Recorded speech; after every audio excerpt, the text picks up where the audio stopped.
क्या आपको कभी इनकम टैक्स नोटिस आया है? क्या आपको इनकम टैक्स नोटिसेस को समझने में दिक्कत होती है? तो ये वीडियो बना है खास आपके लिए, जहां आप डिफरेंट इनकम टैक्स नोटिसेस के डिफरेंट सेक्शंस को बहुत ही इजीली समझने वाले हैं। और अगर फ्यूचर में कभी आपके पास इनकम टैक्स नोटिस आता है तो आप उसको एक प्रो की तरह हैंडल करने वाले हैं। इस वीडियो में हम डिस्कस करेंगे intimation notice, notice for defective return, notice for inquiry before scrutiny assessment, income escaping assessment और इनकम टैक्स नोटिस से जुड़ी कई सारी बातें जिनके जवाब आप काफी टाइम से ढूंढ रहे होंगे।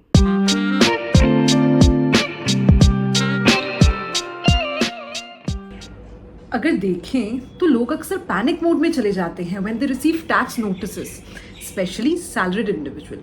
तो एक बात बता, एक सैलरीड इंडिविजुअल को क्या करना चाहिए अगर कोई नोटिस आता है तो? Let's discuss this first. Salaried individual को इनकम टैक्स नोटिस मिलने के कई सारे कारण हो सकते हैं जो हमने जनरली देखे हैं। उसमें जो मोटे मोटे रीजंस हैं वो सबसे बड़ा आता है 26 AS का। अगर हम 26 AS की बात करें तो इसमें जो आप इनकम डिस्क्लोज करते हैं अपने AIS में, जिसे हम एनुअल इंफॉर्मेशन स्टेटमेंट के नाम से जानते हैं, अगर वो आपकी इनकम से मैच नहीं हो रही है तो डेफिनेटली इनकम टैक्स डिपार्टमेंट आपको नोटिस सर्व करेगा।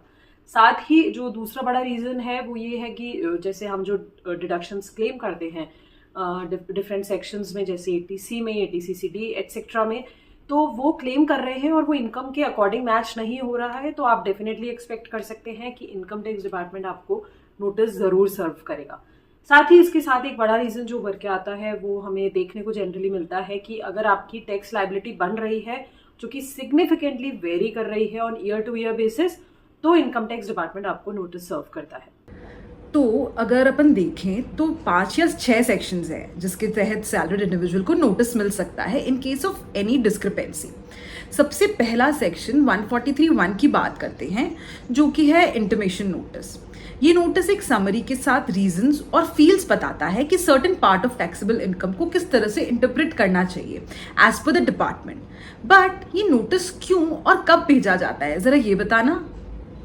तो इसको एक एग्जाम्पल के वे में समझेंगे, जिसमें सपोज कीजिए कि आपके रिटर्न में 40,000 की टैक्सेबल इनकम बन रही है और डिपार्टमेंट को लगता है कि ये जो टैक्सेबल इनकम है ये 50,000 होनी चाहिए। तब इनकम टैक्स डिपार्टमेंट आपको एक इंटीमेशन नोटिस सर्व करता है अंडर सेक्शन 143 सबसेक्शन 1। साथ ही इसमें एक बात बताना चाहूंगी, जिस ईयर ये रिटर्न फाइल हुई है उस फाइनेंशियल ईयर के एंड से विद इन 9 मंथ्स के पीरियड में इंटीमेशन नोटिस इंडिविजुअल को भेजा जाता है एंड इंडिविजुअल को इसको with in 30 days of receiving the notice respond करना बहुत जरूरी बनता है।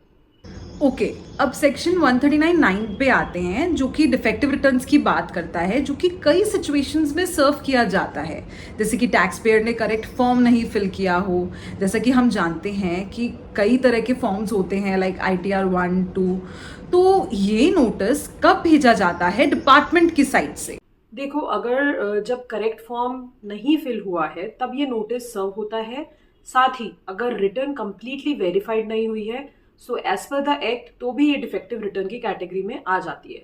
और हाँ, इसी में जनरली 15 days का विंडो मिलता है टैक्स पेयर्स को अपने डिफेक्ट्स को रेक्टिफाई करने का।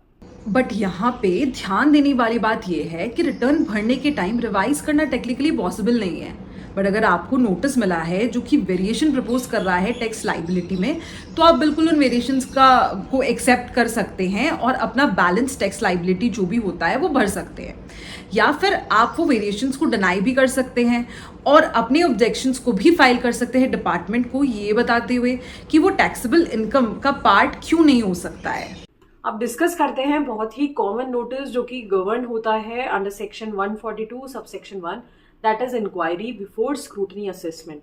तो ये नोटिस जनरली अगर हम देखें तो भेजा जाता है या तो टैक्स पेयर को रिटर्न फाइल करने के रिमाइंडर के तौर पे, जिन्होंने की रिटर्न फाइल नहीं किया है या ड्यू डेट तक भी, या फिर रिटर्न फाइल हुई है बट डिपार्टमेंट को लगता है कि रिटर्न प्रोसेस करने के लिए उन्हें और डॉक्यूमेंट्स या और इन्फॉर्मेशन की जरूरत है। ओके, और सेक्शन 143(2) होता है स्क्रूटनी असेसमेंट। ये कब भेजा जाता है? ये क्या डिपार्टमेंट सबको भेजता है जिसकी भी फाइल उन्होंने उठाई है रिटर्न प्रोसेस करने को? And how is it different from 143(1)? ये केस टू केस बेसिस पे डिपेंड करता है। ऐसा बिल्कुल नहीं है कि जो फाइल उठाई है उन सबको ये नोटिस भेजा जाता है, बिल्कुल ऐसा नहीं है। तो इसके कुछ सेट एल्गोरिथम्स होते हैं, जैसे कुछ पैरामीटर्स होते हैं इंपॉर्टेंट, जिसमें एक particular percentage of tax returns उठाते हैं एंड स्क्रूटनी असेसमेंट के लिए भेजे जाते हैं। तो जो भी रिटर्न्स पिक होती हैं उनको डिटेल में एग्जामिन किया जाता है और इनको ही उन पर्टिकुलर रिटर्न्स का ही स्क्रूटनी असेसमेंट किया जाता है। नाउ जिस फाइनेंशियल ईयर में ये रिटर्न फाइल हुई है, उस फाइनेंशियल ईयर के एंड से विद इन 3 मंथ्स के अंदर अंदर ये नोटिस इशू किया जाता है। और एक बहुत इंपॉर्टेंट पॉइंट जो कि हर कोई जानना चाहता है वो ये है कि उनको पता कैसे चलेगा कि उनको टैक्स नोटिस रिसीव हुआ है।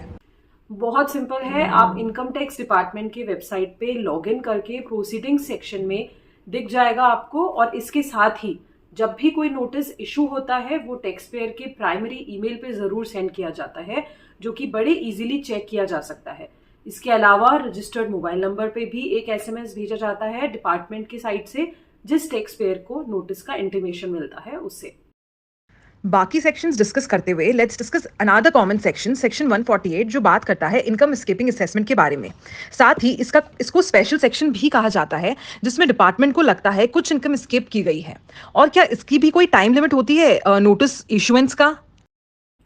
बिल्कुल, ये नोटिस इनकम टैक्स रिटर्न के फाइल होने के 3 सालों के अंदर कभी भी भेजा जा सकता है, जिसमें डिपार्टमेंट 30 डेज का टाइम पीरियड देता है रिस्पॉन्ड करने के लिए।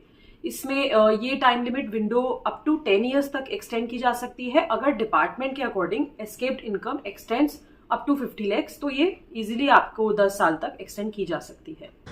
बट यार 10 ईयर्स तो बहुत लंबा टाइम पीरियड होता है, जिसमें कोई भी टैक्स पेयर ये भूल जाएगा कि कहाँ इन्वेस्टमेंट्स किए गए थे या कहाँ से जनरेशन ऑफ इनकम हुआ है जिसको इग्नोर किया गया है। तो किसी भी टैक्स पेयर के लिए यहाँ क्या एडवाइस है to keep a track on records etcetera which may be needed after 10 long years?